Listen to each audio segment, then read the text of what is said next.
El 6 de abril de 2026, a las 6 de la tarde, con 44 minutos hora del este, la señal de radio entre la cápsula Orion y todas las antenas de la Tierra se cortó. No porque hubiera fallado ningún sistema, porque 4 seres humanos acababan de pasar al otro lado de la Luna. 4 personas a 400.000 kilómetros de casa, desaparecidas detrás de un disco de roca de 3.400 kilómetros de diámetro, que bloqueaba cualquier onda de radio que intentara cruzarlo. 40 minutos de silencio absoluto. No había ningún repetidor de señal que pudiera ayudar. No había ninguna solución alternativa. La geometría de la situación era simple y total. La Luna se había interpuesto entre los astronautas y cualquier otro ser humano. Era la primera vez desde Apolo 17, en diciembre de 1972, que seres humanos habían estado ahí. En las 7 horas previas a ese silencio y en la hora que siguió, la tripulación del Artemis II había visto cosas que ningún ojo humano había visto antes. Cráteres en el lado lejano, iluminados por una luz rasante que sacaba a la superficie texturas que ninguna sonda había podido capturar completamente. El momento en que la Tierra, redonda y azul y pequeñísima, desaparecía detrás del horizonte lunar y luego volvía a aparecer.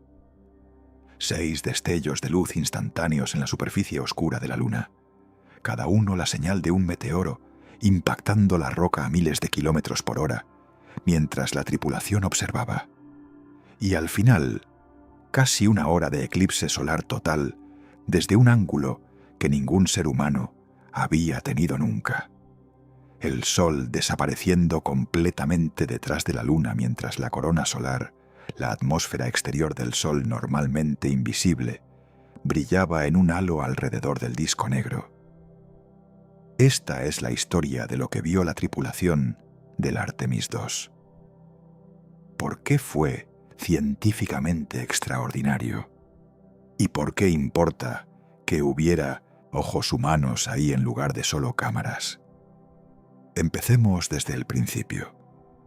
El 1 de abril de 2026, a las 6 horas y 35 minutos de la tarde hora del este, el cohete Space Launch System Block 1 se encendió en el complejo de lanzamiento 39B del Centro Espacial Kennedy, en Florida.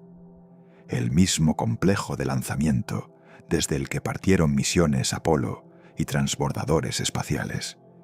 Ese sonido de los motores, 8 millones de libras de empuje, fue la primera vez desde Apolo 17 que ese complejo enviaba a seres humanos más allá de la órbita terrestre baja. Dentro de la cápsula Orion, que la tripulación había bautizado Integrity, 4 personas iniciaban un viaje que ningún ser humano había intentado en más de medio siglo. El comandante es Reid Wiseman, piloto naval e ingeniero, responsable del liderazgo general de la misión y de la seguridad de la tripulación. Victor Glover, el piloto, ingeniero y veterano de la Estación Espacial Internacional, fue responsable de ejecutar los encendidos del motor que establecieron la trayectoria hacia la Luna. Christina Koch, especialista de misión y poseedora del récord de la misión espacial individual más larga por una mujer, gestionó los experimentos científicos y los sistemas de salud de la tripulación. Y Jeremy Hansen, representando a la Agencia Espacial Canadiense, fue responsable de operar instrumentos específicos y de documentar las observaciones durante el sobrevuelo. La trayectoria de Artemis II es lo que los ingenieros llaman una trayectoria de retorno libre, un arco que lleva la cápsula alrededor de la Luna y de vuelta a la Tierra usando la gravedad lunar sin necesidad de entrar en órbita ni de ningún encendido adicional del motor. Es la misma clase de trayectoria que usó la misión Apolo 13 cuando un fallo en un tanque de oxígeno obligó al equipo a abandonar el alunizaje y usar la gravedad de la Luna para traer de vuelta a la tripulación sana y salva. La trayectoria de retorno libre es una red de seguridad. Si algo falla, la física sola lleva la cápsula de vuelta a la Tierra. Después del lanzamiento y de una serie de encendidos de verificación en órbita terrestre, el motor principal de Orion realizó el encendido de inyección translunar que estableció la trayectoria definitiva. El viaje desde la Tierra hasta el sobrevuelo lunar tomó 6 días. El 6 de abril, cuando la cápsula se acercaba a la Luna, ocurrió algo que los ingenieros habían calculado, pero que no dejaba de ser notable cuando las cifras se volvieron reales. A la 1:56 de la tarde, hora del este del 6 de abril, en algún punto del espacio entre la Tierra y la Luna, los instrumentos de seguimiento de la red del espacio profundo registraron la posición exacta de la cápsula Orion. La distancia era de aproximadamente 252.760 millas del centro de la Tierra. Ese número superó el récord de la distancia más lejana que cualquier ser humano había alcanzado jamás. El récord anterior lo tenía la misión Apolo 13, en abril de 1970, cuando la cápsula dañada usó la gravedad de la Luna para trazar su arco de regreso y alcanzó 248.655 millas de distancia. Jeremy Hansen, en la consola de la cápsula, leyó los números en voz alta a sus compañeros de tripulación. La cápsula guardó silencio por un momento. La observación científica del lado lejano de la Luna comenzó a las 2:45 de la tarde. Desde entonces hasta que comenzó el apagón de radio, la tripulación estuvo sistemáticamente registrando lo que veía. Cada uno de los 4 astronautas tenía una lista de objetivos específicos: cuencas de impacto, bordes de cráteres, llanuras lisas, características con potencial geológico relevante para las misiones futuras. El lado lejano de la Luna no es una cara uniformemente gris. Tiene variaciones de color y textura que bajo la luz adecuada son perceptibles para el ojo humano, de maneras que las cámaras automáticas no capturan de la misma manera. La luz rasante del Sol, a 20 grados sobre el horizonte lunar, producía sombras largas y precisas que esculpían los bordes de los cráteres con un detalle que la iluminación cenital borra completamente. Christina Koch describió la pared occidental del Mare Orientale, una de las cuencas de impacto más grandes del sistema solar visible, en el borde entre el lado cercano y el lado lejano, como casi plateada bajo esa luz. Observó la ejecta, el material eyectado por el impacto original, con una nitidez y un grano fino que las imágenes orbitales no habían capturado completamente. Victor Glover, observando la cuenca Polo Sur Aitken, la cuenca de impacto más antigua y más grande de la Luna, notó algo que describió a la tripulación. Sobre el suelo había un tinte casi verdoso, que no es el color habitual del regolito lunar. Esa anomalía de color había sido sugerida por datos espectrales en observaciones anteriores, pero nunca había sido confirmada visualmente por ojos humanos. La tripulación marcó las coordenadas y continuó. Las observaciones subjetivas de color bajo luz variable y condiciones específicas de iluminación son exactamente el tipo de dato que los instrumentos remotos no pueden proporcionar con la misma fiabilidad que el ojo humano entrenado. Si en este punto la imagen de 4 astronautas a 400.000 kilómetros de la Tierra, describiendo en voz alta colores y texturas en el lado lejano de la Luna, que ningún ojo humano había visto antes, produce en ti esa mezcla específica de emoción ante lo que la exploración humana puede alcanzar, y de curiosidad por lo que significa que haya ojos ahí, y no solo cámaras. En la descripción tienes nuestro audio Premium Viaje Hipnótico por el Universo. 90 minutos de ciencia y relajación para que la historia del Artemis II y lo que la tripulación vio al otro lado de la Luna te acompañe mientras te quedas dormido, para que el lado lejano esté contigo al descanso. Pero antes de cerrar los ojos, hay que entender lo que ocurrió durante el silencio de radio y después. A las 6:44 de la tarde, la señal se cortó. Orion había pasado al lado de la Luna, opuesto a la Tierra. El volumen de roca de 3.400 kilómetros de la Luna era el único elemento necesario para producir ese silencio. Las ondas de radio no atraviesan la roca. La geometría era simple. Durante 40 minutos, los 4 astronautas estuvieron tan aislados de cualquier otro ser humano como cualquier persona ha estado jamás. Antes de que la señal se cortara, Christina Koch dijo a Houston: «Los queremos desde la Luna, los veremos al otro lado».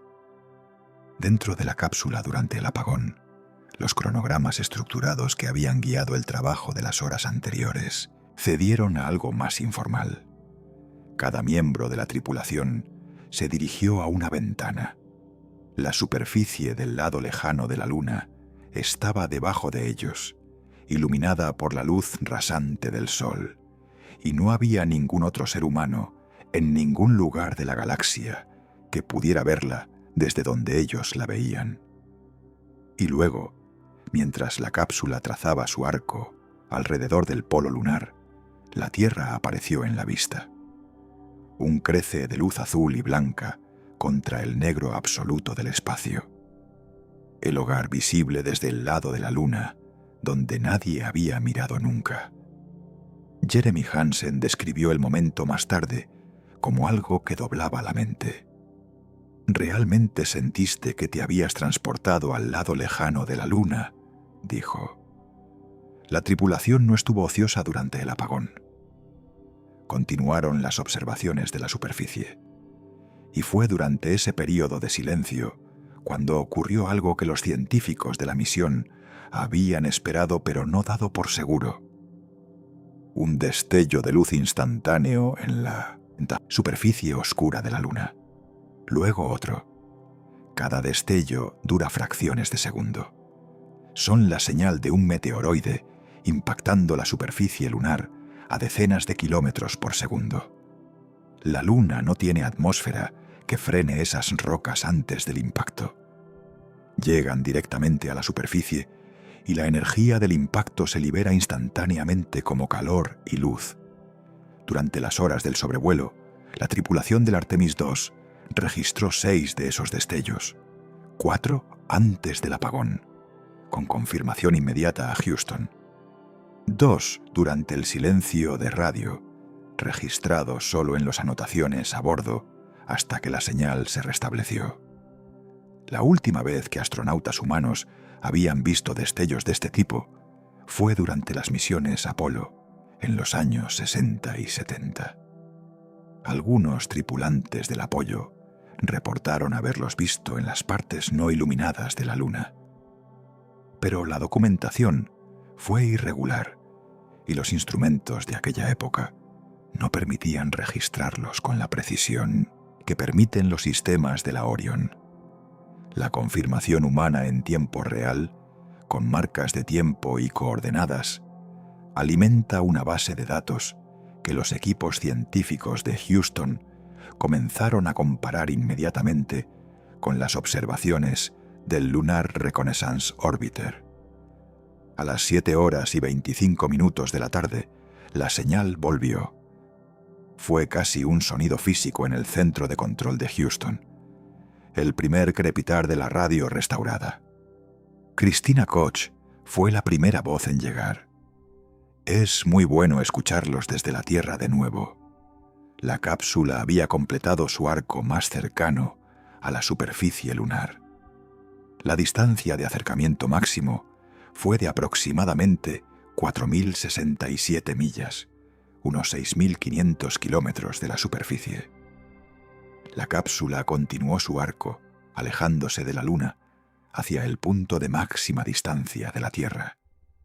Y entonces comenzó algo que ningún ser humano había presenciado nunca desde ese ángulo. A las 8:35 de la tarde, hora del este, el Sol comenzó a desaparecer detrás de la Luna. Desde la perspectiva de la Tierra, los eclipses solares totales ocurren cuando la Luna, que tiene casi exactamente el tamaño aparente del Sol, visto desde la superficie terrestre, se interpone y lo cubre. La coincidencia de tamaños aparentes es notablemente precisa, pero no perfecta. Los eclipses totales desde la Tierra duran como máximo unos 7 minutos, porque la Luna apenas cubre el disco solar. Desde la posición de la cápsula Orion, la geometría era diferente. La Luna aparecía en la vista de la ventana mucho más grande que el Sol, porque la cápsula estaba mucho más cerca de la Luna que de cualquier punto en la superficie terrestre desde el que se pudiera observar un eclipse. El Sol, cuando comenzó a pasar detrás de la Luna, desde la perspectiva de la tripulación, quedó cubierto por completo y permaneció cubierto durante casi 54 minutos. 54 minutos de eclipse total, visto desde una cápsula a 400.000 kilómetros de la Tierra, el primero experimentado por seres humanos desde esa posición en la historia de la especie. La corona solar, la atmósfera exterior del Sol, que normalmente es invisible a simple vista, porque el disco solar la supera en brillo por órdenes de magnitud, brilló en un halo alrededor del disco negro de la Luna durante esos 54 minutos. Filamentos de plasma solar, estructuras que se extienden millones de kilómetros desde la superficie solar, visibles durante ese tiempo como rasgos finos en el borde del halo. Victor Glover describió el momento con estas palabras: parece ciencia ficción. Los seres humanos probablemente no hemos evolucionado para ver lo que estamos viendo. Es verdaderamente difícil de describir. Durante el eclipse, la superficie de la Luna era visible con la luz reflejada por la Tierra, lo que los astrónomos llaman luz ceniciente, la luz solar que rebota en los océanos y nubes terrestres y llega a la Luna, pintando los cráteres con una neblina suave de color blanco azulado. La Luna entera era visible como disco oscuro, no como vacío negro, sino como superficie iluminada tenuemente por el planeta que orbita. La tripulación también reportó haber visto planetas durante el eclipse: Venus, Marte y Saturno, visibles en el cielo oscurecido de la misma manera en que las estrellas y planetas se hacen visibles durante los eclipses totales en la Tierra, cuando el sky en el horizonte se oscurece lo suficiente para que la oscuridad del espacio exterior se haga perceptible. La ciencia que produjo el sobrevuelo del Artemis II tiene varias dimensiones que vale la pena entender. La primera es la fotografía. La tripulación usó una flota de cámaras digitales de alta resolución para documentar la superficie durante las 7 horas del sobrevuelo. Las imágenes que tomaron tienen varias ventajas sobre las imágenes de sondas en órbita. Los astronautas pudieron elegir el encuadre y la composición en tiempo real basándose en lo que veían. Pudieron ajustar los parámetros de la cámara en respuesta a las condiciones de iluminación específicas de cada momento, y pudieron dirigir su atención hacia características que llamaron su atención de maneras que las secuencias programadas de las cámaras automáticas no hacen. La segunda dimensión es la observación colorimétrica. Los instrumentos espectrales pueden medir la composición de la superficie mediante el análisis de la luz reflejada, pero el ojo humano, bajo condiciones específicas de iluminación, esa luz rasante que producía sombras largas sobre el regolito, detecta variaciones de color y textura que los instrumentos automáticos calibrados para condiciones estándar de iluminación pueden no registrar de la misma manera. Las notas de color de la tripulación, la tonalidad casi plateada del Mare Orientale, el tinte verdoso en partes de la cuenca Polo, Sur Aitken, se comparan ahora con los mapas espectrales del Lunar Reconnaissance Orbiter y el Chandrayaan-1 para verificar y calibrar los datos de los instrumentos. La tercera dimensión es la calibración de los sistemas de detección de impactos. Los 6 destellos de meteoroide registrados por la tripulación tienen marcas de tiempo y estimaciones de posición que los equipos científicos comparan con las bases de datos de detección automatizada de impactos. Esa comparación permite calibrar los algoritmos automáticos y refinar los mapas de riesgo de impacto para las zonas de aterrizaje planificadas del Artemis 3, la siguiente misión del programa. La cuarta dimensión es lo que ningún instrumento puede replicar: la presencia de evaluadores en tiempo real. Cuando Glover notó el tinte en la cuenca Polo Sur Aitken, no estaba ejecutando un protocolo preprogramado. Estaba mirando y notando algo que no encajaba con la expectativa. Cuando Koch describió el detalle de la ejecta en el Mare Orientale como algo que había escapado a las cámaras orbitales, estaba haciendo exactamente lo que hace un científico en el campo, comparando la observación directa con los modelos previos y señalando las discrepancias. Esa capacidad de notar lo inesperado, de ajustar la atención en tiempo real hacia lo que llama la atención, precisamente porque no encaja con lo esperado, es lo que los astronautas aportan a la exploración que las sondas robóticas no pueden aportar de la misma manera. Hay también el momento que ocurrió durante el sobrevuelo, que no era científico en el sentido técnico, pero que fue igualmente real. Durante las horas de observación, la tripulación propuso nombrar un cráter sin nombre, que observaron con el nombre de la cápsula, Integrity. Y otro cráter fue dedicado en voz baja, sin micrófono activo, a Carol Taylor Weissman, la esposa del comandante Reid Weissman, que falleció en 2020. En un lugar donde nada lleva el nombre de los vivos, ese gesto privado vinculó el viaje al amor y a la pérdida de una manera que ninguna misión robótica puede hacer. Después del eclipse y del final del período de observación lunar, el presidente Trump habló con la tripulación en una conversación en directo. Weissman describió el momento que más le había sorprendido durante el día.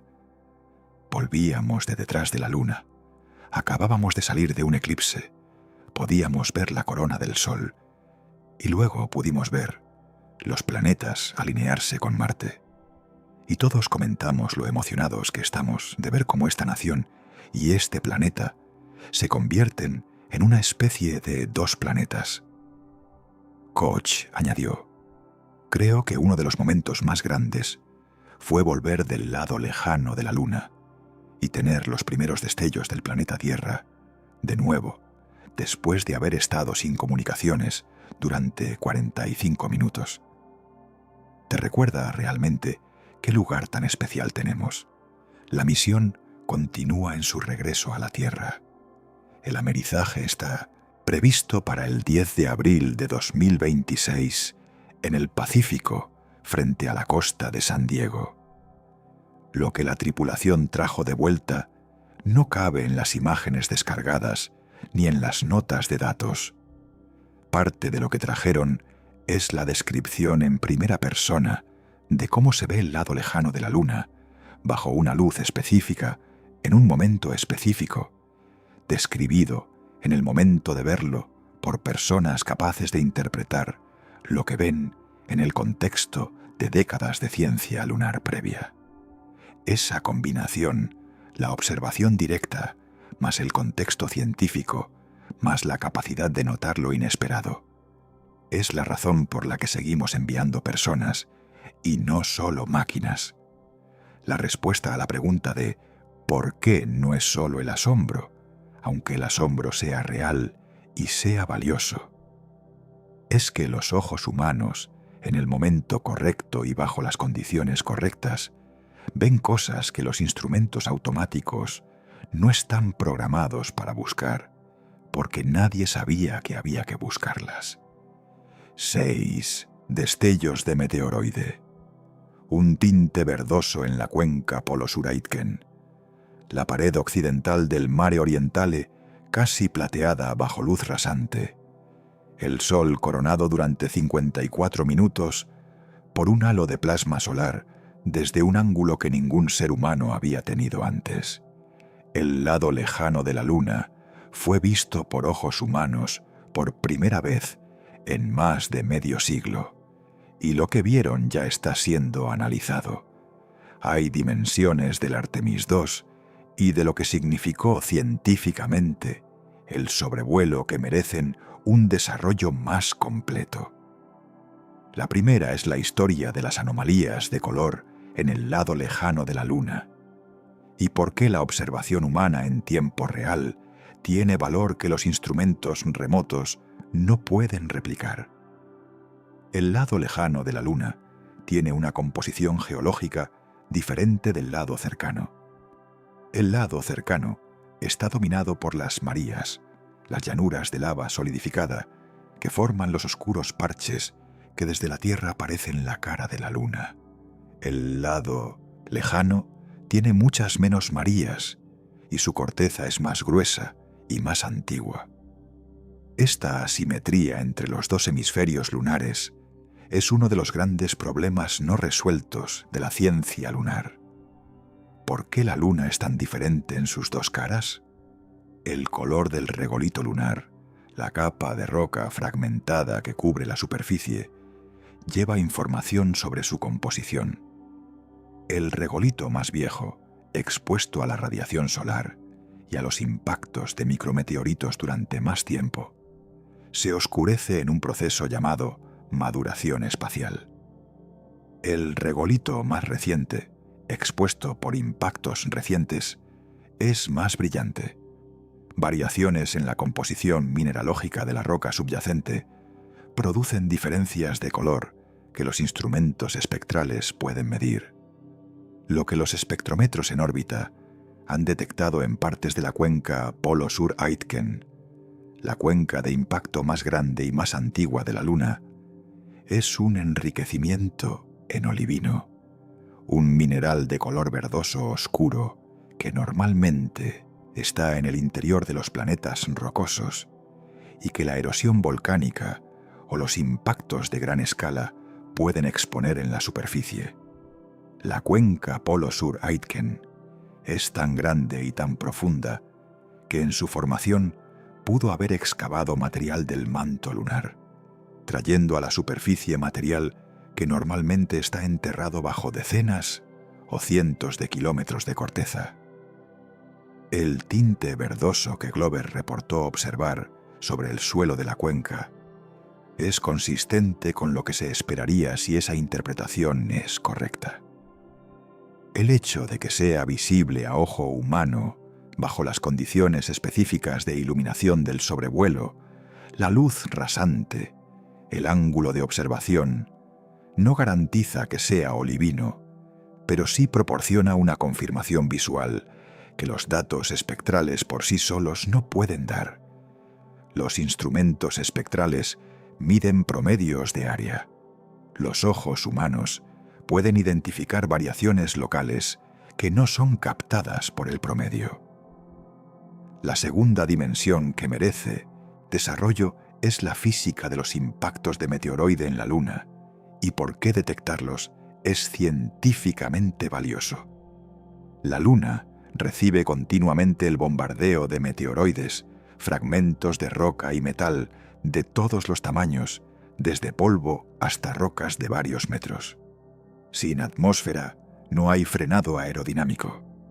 Los meteoroides llegan a la superficie a las velocidades con que viajan en el espacio interplanetario, típicamente entre 10 y 70 kilómetros por segundo. Cuando un meteoroide impacta la superficie lunar, la energía cinética se libera en un tiempo extremadamente corto. El impacto produce un destello de luz visible que dura fracciones de segundo. La intensidad del destello depende del tamaño y la velocidad del meteoroide. Los destellos más brillantes corresponden a meteoroides de varios centímetros de diámetro, suficientemente pequeños como para no dejar cráteres grandes, pero suficientemente grandes como para liberar energía que produce luz visible a distancia. La tasa de impactos en la Luna tiene consecuencias directas para el diseño de las misiones futuras.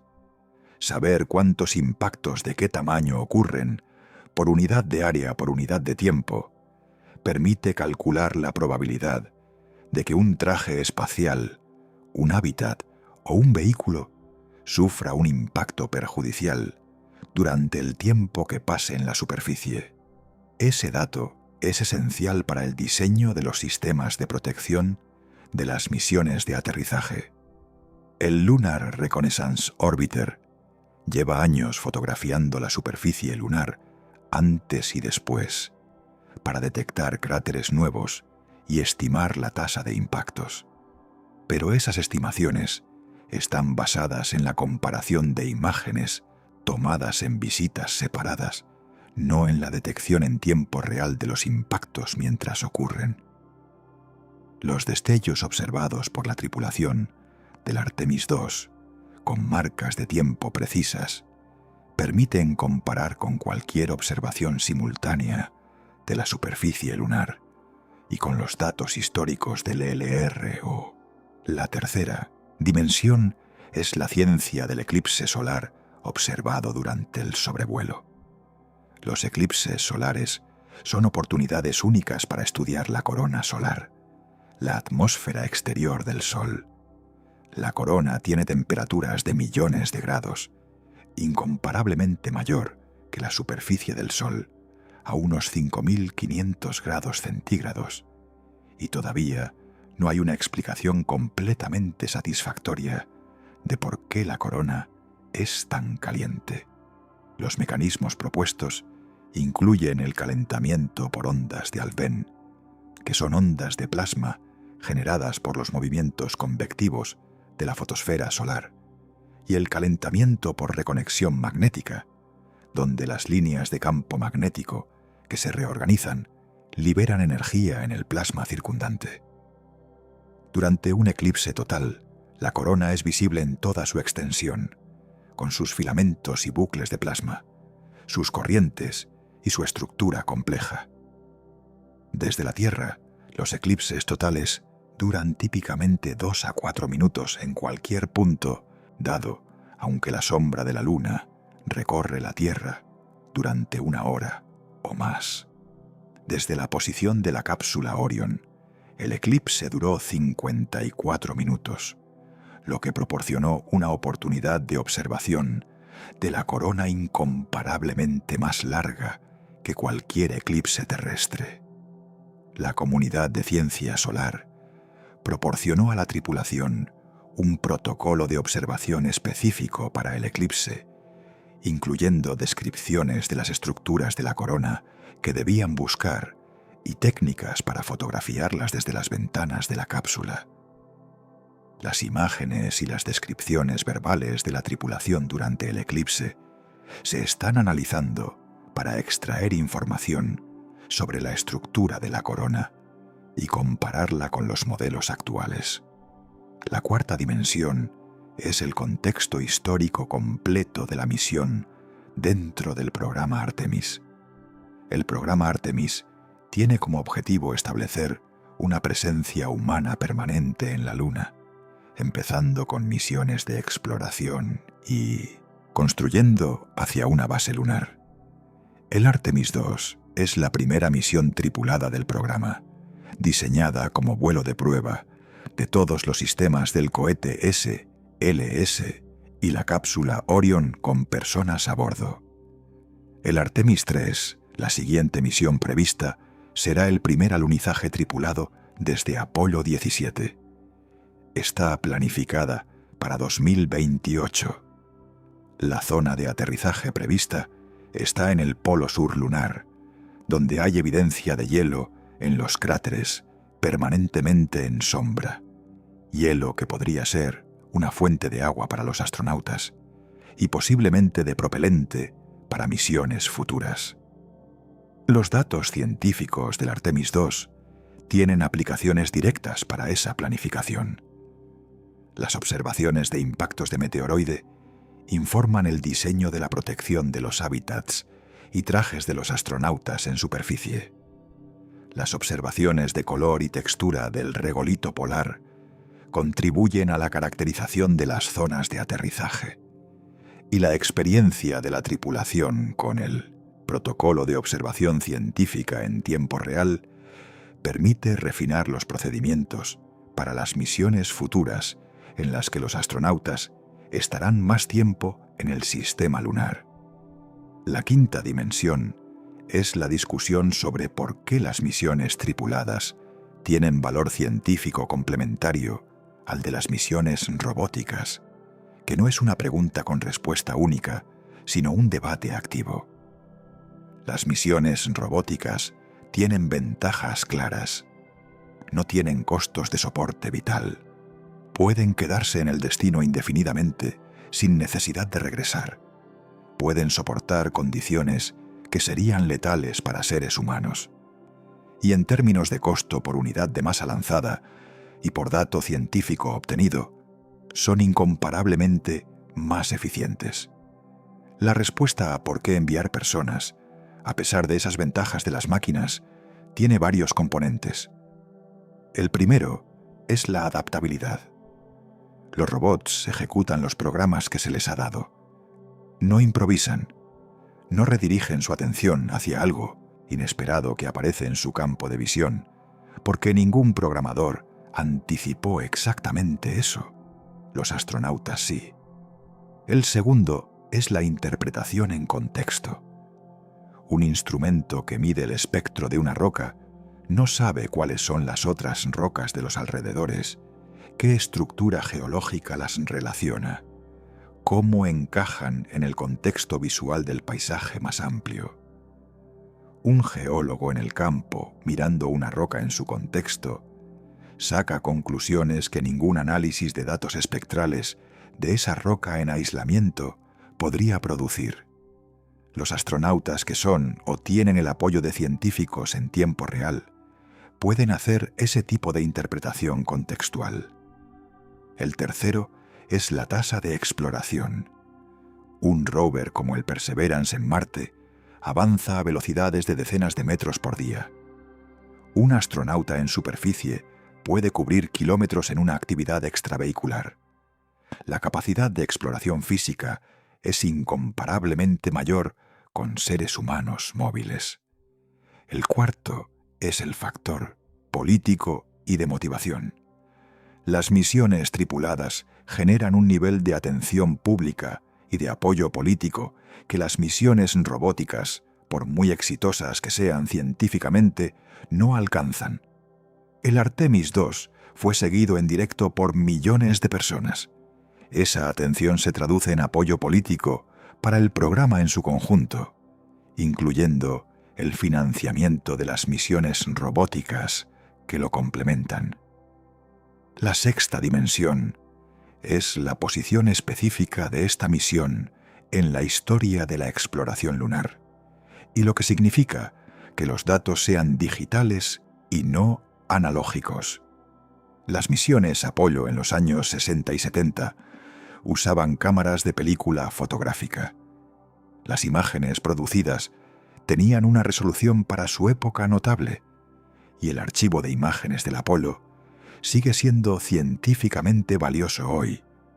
Pero las cámaras de película tenían limitaciones en la cantidad de imágenes que podían tomar por rollo, en la velocidad de obturación en condiciones de baja luz y en la capacidad de verificar en tiempo real si la imagen había salido bien antes de revelar el carrete.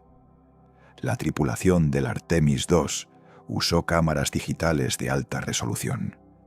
Pudieron tomar miles de imágenes durante el sobrevuelo. Pudieron verificar en pantalla si el encuadre y la exposición eran correctos y ajustar en consecuencia. Pudieron tomar ráfagas de imágenes durante los destellos de impacto para maximizar la probabilidad de capturar el momento preciso. Y las imágenes se descargaron a la Tierra de manera continua para que los equipos científicos comenzaran el análisis sin esperar el regreso de la cápsula. Esa diferencia tecnológica entre Apolo y Artemis no es solo cuantitativa, sino cualitativa. La cantidad de imágenes y la calidad de cada una, combinadas con la capacidad de comenzar el análisis en tiempo real, producen un conjunto de datos incomparablemente más rico que el que produjo el mismo período de tiempo de observación en las misiones Apolo. Las observaciones de la tripulación del Artemis II son el primer conjunto de observaciones visuales humanas directas del lado lejano de la Luna en más de medio siglo, y el primer conjunto tomado con tecnología digital de alta resolución, con capacidad de descarga en tiempo real. Ese material, en combinación con los datos de los instrumentos de Orion y con las imágenes del LR y otras sondas en órbita, produce la caracterización más completa jamás realizada del lado lejano de la Luna en un período de tiempo tan concentrado. Y la misión, en el momento en que se graba este guión, no ha terminado todavía. El amerizaje está previsto para el 10 de abril. Cuando llegue, 4 astronautas habrán completado el primer viaje tripulado al sistema lunar en más de medio siglo. Habrán establecido un nuevo récord de distancia máxima de la Tierra para cualquier ser humano. Habrán observado en tiempo real 6 impactos de meteoroide en la superficie lunar. Habrán presenciado un eclipse solar total de 54 minutos desde una posición que ningún ser humano había tenido antes. Y habrán traído de vuelta miles de imágenes y horas de observaciones verbales del lado lejano de la Luna que los equipos científicos analizarán durante meses. Y el programa Artemis habrá dado su primer paso tripulado hacia lo que viene después, los aterrizajes, la presencia extendida y en algún punto más distante del futuro, la base lunar permanente que la administración de la NASA ha declarado como objetivo. El lado lejano de la Luna lleva esperando, ha sido visto de nuevo, y lo que vieron ya está siendo analizado.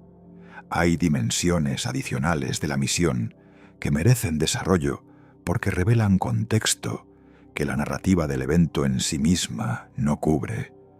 La primera es la historia de los retrasos del Artemis II, y lo que eso revela sobre los desafíos de operar el sistema SLS y la cápsula Orion. El programa Artemis había previsto, inicialmente, el lanzamiento del Artemis II para septiembre de 2024. Ese plazo se retrasó repetidamente. En noviembre de 2022, el Artemis I, la misión no tripulada de prueba de los sistemas, regresó a la Tierra, revelando erosión inesperada en el escudo térmico de Orion, la capa de material ablativo que protege la cápsula durante la reentrada atmosférica. La NASA realizó análisis adicionales y pruebas para caracterizar el problema y confirmar que el escudo era seguro para una misión tripulada. Eso retrasó el calendario de forma significativa. La fecha objetivo se fue moviendo hacia 2025 y luego a principios de 2026. En febrero de 2026, una fuga de hidrógeno líquido durante un ensayo de cuenta atrás simulado obligó a posponer la ventana de lanzamiento. En marzo ocurrió otro retraso. El lanzamiento del 1 de abril de 2026 fue el primer éxito después de esos intentos fallidos previos. Los retrasos son parte habitual del desarrollo de los sistemas espaciales de nueva generación. El historial del programa Shuttle, el programa Constellation y el propio Artemis muestra que los cronogramas iniciales para sistemas de alta complejidad frecuentemente son demasiado optimistas. Lo significativo del 1 de abril fue que cuando llegó la ventana de lanzamiento, los sistemas funcionaron. El lanzamiento ocurrió en el primer intento del día, casi al comienzo de la ventana de 2 horas disponible. Los controladores de vuelo describen ese resultado como sorprendentemente limpio. La segunda dimensión es el contexto geopolítico de la exploración lunar y cómo Artemis II se sitúa en ese contexto. La Agencia Espacial China tiene como objetivo un alunizaje tripulado no posterior a 2030. China y Rusia están desarrollando conjuntamente la Estación Internacional de Investigación Lunar, una instalación permanente en la superficie lunar. Ambas naciones están produciendo hardware de vuelo para esas misiones. El Artemis II fue el primer vuelo tripulado más allá de la órbita terrestre en más de 50 años por ninguna agencia espacial del mundo. No hay en este momento ningún otro programa de exploración lunar tripulado que haya alcanzado un hito comparable. La misión establece un precedente en términos de capacidad demostrada que tiene peso en las discusiones políticas y estratégicas sobre quién tendrá presencia en el entorno cislunar en las próximas décadas. Los acuerdos Artemis, firmados por más de 40 naciones, establecen un marco de cooperación para la exploración lunar bajo principios de transparencia, uso pacífico y coordinación de zonas de operación. La participación de la Agencia Espacial Canadiense en el Artemis II, con Jeremy Hansen como el primer ciudadano no estadounidense en volar más allá de la órbita baja terrestre, es parte de esa estructura de alianzas. La tercera dimensión es la ciencia de la exosfera lunar y por qué la tripulación del Artemis II observó colores que no están documentados de la misma manera en las imágenes de sondas. La Luna no tiene atmósfera en el sentido convencional, pero tiene una exosfera extremadamente tenue, una región de gas muy difuso que está en continuo intercambio con la superficie y con el espacio. Los componentes de esa exosfera incluyen helio liberado por el interior lunar, sodio y potasio, vaporizados por el impacto de micrometeoritos, y moléculas de agua liberadas por los depósitos de hielo en los cráteres polares. La exosfera es tan tenue que su densidad es millones de veces menor que la de la atmósfera terrestre en las capas más altas. No es perceptible en la visión ordinaria, pero bajo condiciones de iluminación específicas, especialmente cuando el Sol está bajo, sobre el horizonte lunar, como estaba durante el sobrevuelo del Artemis II, la dispersión de la luz solar en las partículas de la exosfera puede producir efectos de color sutiles en regiones específicas de la superficie. Los colores que la tripulación observó, los tonos verdosos en partes de la cuenca Polo-Sur-Aitken y los tonos de oliva y azul en otras regiones, pueden ser combinación de la composición mineralógica del regolito, la maduración espacial diferencial del mismo y los efectos de la iluminación rasante en la interfaz entre la superficie y la exosfera. Separar esas contribuciones requiere el análisis cuidadoso de las imágenes junto con los datos espectrales de las sondas en órbita.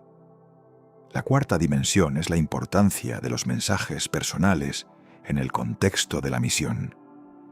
El mensaje pregrabado de Jim Lovell, el piloto del Apolo 8 y el Apolo 13, fue reproducido para la tripulación el día del sobrevuelo.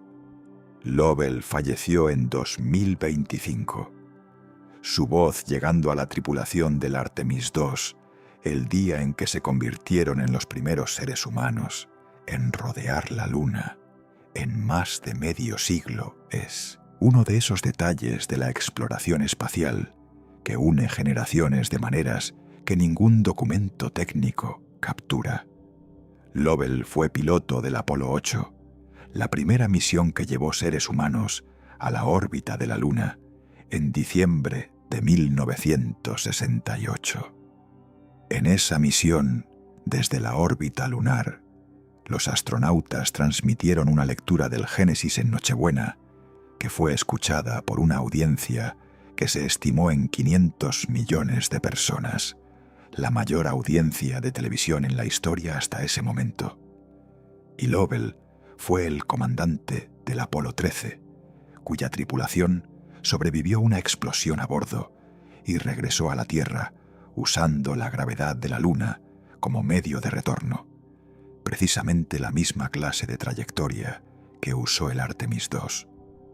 Su mensaje a la tripulación del Artemis II, bienvenidos a mi antiguo vecindario, conectó directamente con esa historia.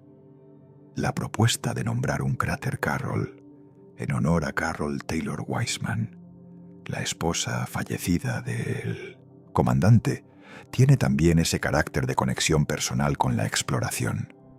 La Luna ha sido nombrada por científicos, astrónomos y políticos durante siglos. La propuesta de que la tripulación del Artemis II nominara cráteres en tiempo real durante el sobrevuelo, en reconocimiento de que eran los primeros ojos humanos en ver esas características en décadas, tiene un precedente en las misiones Apolo, donde los astronautas también usaron nombres informales para características locales durante sus actividades en superficie. La quinta dimensión es la preparación científica de la tripulación y cómo se relaciona con la calidad de las observaciones. Las observaciones científicas de la superficie lunar durante el sobrevuelo no fueron improvisadas. La tripulación del Artemis II pasó meses en preparación específica para el componente científico del vuelo. Participaron en sesiones de formación geológica con científicos del Lunar Reconnaissance Orbiter Science Team. Estudiaron las características específicas en sus listas de objetivos, su origen geológico, las preguntas abiertas sobre su formación, los detalles específicos a los que debían prestar atención.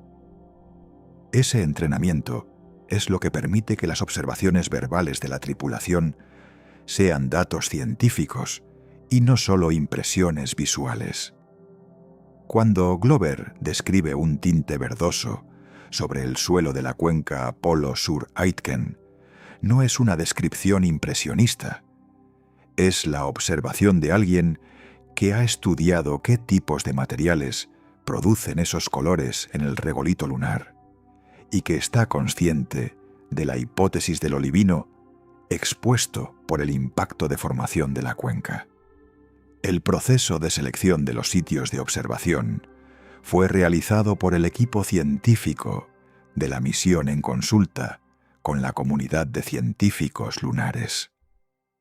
Las 35 ubicaciones en las listas de objetivos de la tripulación representan los consensos de esa comunidad sobre qué características son más científicamente relevantes, dado el ángulo de observación y las condiciones de iluminación del sobrevuelo.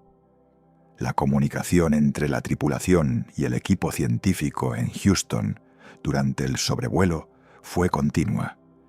El oficial de ciencia, la doctora Kelsey Young, fue la voz principal de comunicación durante las horas del sobrevuelo, un papel habitualmente ocupado por los comunicadores de cápsulas operacionales. Ese cambio de protocolo para las horas de observación científica refleja la prioridad del componente científico de la misión. Al final del sobrevuelo, Young transmitió a la tripulación: «No puedo decir suficiente sobre cuánta ciencia ya hemos aprendido y cuánta inspiración has proporcionado a todo nuestro equipo, a la comunidad de ciencia lunar y al mundo entero con lo que has sido capaz de traer hoy. Realmente acercaste la luna para nosotros hoy». Esa frase, «realmente acercaste la luna para nosotros hoy», captura algo específico sobre el valor de las misiones tripuladas que la discusión técnica sobre la eficiencia de los robots versus los humanos a veces pierde. La exploración no es solo la extracción de datos de un entorno, es también la construcción de una comprensión compartida de lo que existe más allá del alcance cotidiano. Los datos del LRO y el Chandrayaan, uno son de enorme valor, pero cuando 4 personas están físicamente en el lado lejano de la Luna, describiendo lo que ven en tiempo real, el conocimiento deja de ser abstracto para una audiencia de millones que siguen la misión. Esa función, la de hacer concreto y tangible lo que de otro modo permanecería como datos en un servidor, no es separable de la exploración. Es parte de por qué la exploración importa más allá de sus contribuciones científicas directas. El Artemis II completará su misión el 10 de abril con el amerizaje en el Pacífico. Los datos continuarán siendo analizados. Las próximas misiones del programa Artemis se planificarán usando esos datos. Y el lado lejano de la Luna, que durante décadas ha sido estudiado solo por sondas, habrá sido visto de nuevo por ojos humanos. El primero de muchos viajes que vendrán. Hay una última reflexión sobre el Artemis II que resume lo que lo hace distinto de una misión robótica del mismo período histórico. En la misma semana en que la tripulación del Artemis II observaba el lado lejano de la Luna, el Lunar Reconnaissance Orbiter continuaba su trabajo en órbita. Lleva en operación desde 2009. Ha producido el mapa topográfico más detallado de la Luna que existe.